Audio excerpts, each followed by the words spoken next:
अस्सलाम वालेकुम रहमतुल्लाह। आप देख रहे हैं हमारे यूट्यूब चैनल काशिफ रज़ा वॉइस में हूँ आपका होस्ट काशिफ रज़ा। आज हम बात करेंगे पाकिस्तान तहरीक इंसाफ की सियासत के हवाले से।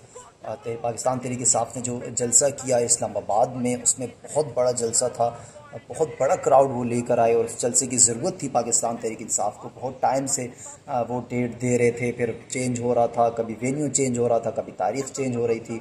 एक मजाक बन गया था पाकिस्तान तहरीक इंसाफ का जलसा कि होगा या नहीं होगा। फाइनली वो जलसा उन्होंने किया। बहुत सी रुकावटें थी, इंतज़ामिया की तरफ से कैंटीनर वगैरह लगाए गए थे और सबसे अहम चीज़ एक नोटिफिकेशन मेरे सामने से गुजरा। आई डोंट नो अब वो दुरुस्त था या नहीं। अगर दुरुस्त था तो बहुत अफसोस की बात है। वहाँ की मकामी इंतज़ामिया ने जितने इर्द गिर्द के होटल थे उनको ये एक नोटिफिकेशन जारी किया उनके लिए कि आपने 8 बजे तक होटल बंद कर देने हैं, किसी को भी खाना सर्व नहीं करना, आपने किसी किस्म का कोई खाना आपने नहीं देना। तो ये भी बहुत इंतहाई अफसोसनाक चीज़ थी। एक जमहूरी अमल में इस तरह नहीं होता। रुकावटें आप डाल देते हैं, आप जो होटल्स हैं उनको आप ये पैगाम जारी करते हैं कि आपने खाना वगैरह फराम नहीं करना। तो ये पाबंदियों वाली बात है। जो तहरीक इंसाफ ने दूसरी पार्टियों के साथ किया वही कुछ तहरीक इंसाफ के साथ अब हो रहा है, मगर आपको नहीं करना चाहिए, क्योंकि ज़ाहिर है फिर एक टाइम ऐसा आएगा आप भी इक़्तिदार में नहीं होंगे, तो इस तरह की चीज़ों का सामना आपको भी करना पड़ेगा। खैर, बात करते हैं तहरीक इंसाफ के हवाले से। तहरीक इंसाफ की अभी की जो क़यादत है, जो चेयरमैन है पाकिस्तान तहरीक इंसाफ के बैरिस्टर गौहर अली ख़ान साहब, वो भी इस वक्त हिरासत में हैं और इसके अलावा मरवत साहब भी हिरासत में हैं और काफ़ी सारे MNA-MPs जो हैं वो वहाँ से उठाए गए, जिसको लेकर मोहम्मद अली ख़ान साहब जो MNA हैं नेशनल असम्बली के, उन्होंने बहुत धुआंधार तकरीर की असम्बली के फ्लोर पर खड़े होकर और बहुत ज़बरदस्त तरीके से ललकारा इंतज़ामिया को, हुकूमत को, कि ये जो तर्ज़ अमल आप इख्तियार किए हुए हैं, जमहूरियत इसकी इजाज़त नहीं देती। तो अब इशू ये है कि तहरीक इंसाफ की जो सियासत है वो कहाँ जा रही है। सबसे अहम चीज़ तो ये है कि ये इनका ख़ुद का बनाया हुआ निज़ाम है।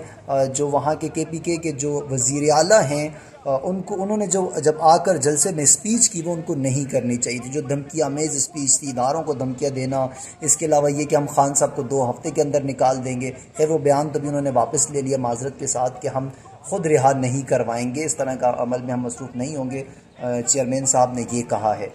तो जो अली अमीन गंडापुर साहब हैं उनको ख्याल करना चाहिए, इस तरह की गुफ्तगू से इज्तनाब करना चाहिए। फिर जो नुकसान है वो पार्टी को होता है।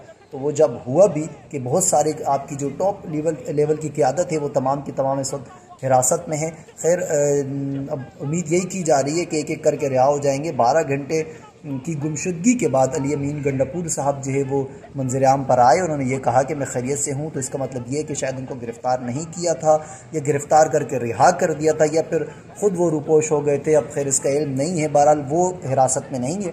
इसके अलावा चेयरमैन साहब हिरासत में हैं और काफ़ी सारे MNA-MPs हिरासत में है सॉरी। तो अब ये असल मसला ये है कि अब ये तहरीक इंसाफ की सियासत कहाँ जा रही है। क्या तहरीक इंसाफ को मौका मिलेगा सियासत करने का या नहीं मिलेगा?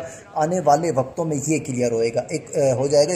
एक और चीज़ ये है कि पाकिस्तान तहरीक इंसाफ के ताल्लुकात एजेंसियों के साथ इस वक्त हैं या नहीं हैं, इससे लेकर बहुत ज़्यादा बाज़गश्त है सोशल मीडिया पे और हमारे फ्रंट मीडिया पे। इस हवाले से ये कहा गया फैसल वाडा की जानिब से कि इस किस्म के कोई राब्ते नहीं है तहरीक इंसाफ के लिए, इसीलिए तहरीक इंसाफ पर इतना ज़्यादा दबाव है और वो मुश्किलात का सामना उन्हें करना पड़ रहा है। लेट्स सी पाकिस्तान तहरीक इंसाफ की सियासत कहाँ जाती है। हमारी कोशिश है कि हम किसी तहरीक इंसाफ के रहनुमा से एक इंटरव्यू करें और उनसे ये तमाम चीज़ें डिटेल में उनसे जानें और उनसे पूछें कि आप क्या चाहते हैं और एक जो फुकदान है हिकमत अमली का PTI में, उसकी वजूहात क्या हैं। क्या बैरिस्टर गौहर अली ख़ान साहब जो वो संभाल नहीं पा रहे PTI को, या फिर कोई और बंदा है जिसे चेयरमैन नामजद करना चाहिए? क्या इमरान खान साहब का ये फैसला गलत था बैरिस्टर गौहर अली ख़ान साहब को चेयरमैन बनाने का? क्योंकि हिकमत अमली का फुकदान वाज़े नज़र आता है।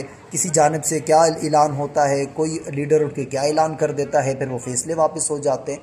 तो ये इन चीज़ों का सामना करना पड़ता है पाकिस्तान तहरीक इंसाफ को। तो आने वाले दिनों में बहुत हद तक वाज़े हो जाएगा कि पाकिस्तान तहरीक इंसाफ की सियासत कहाँ जा रही है और जो रहनुमा गिरफ़्तार हुए हैं ये जब रिहा होते हैं तो इनकी तरफ से क्या बयानात आते हैं, ये बहुत देखने के काबिल होंगे। मुझे इजाज़त दीजिए, इंशाअल्लाह और किसी और टॉपिक पर होगी आपसे मुलाकात। अल्लाह हाफ़िज़।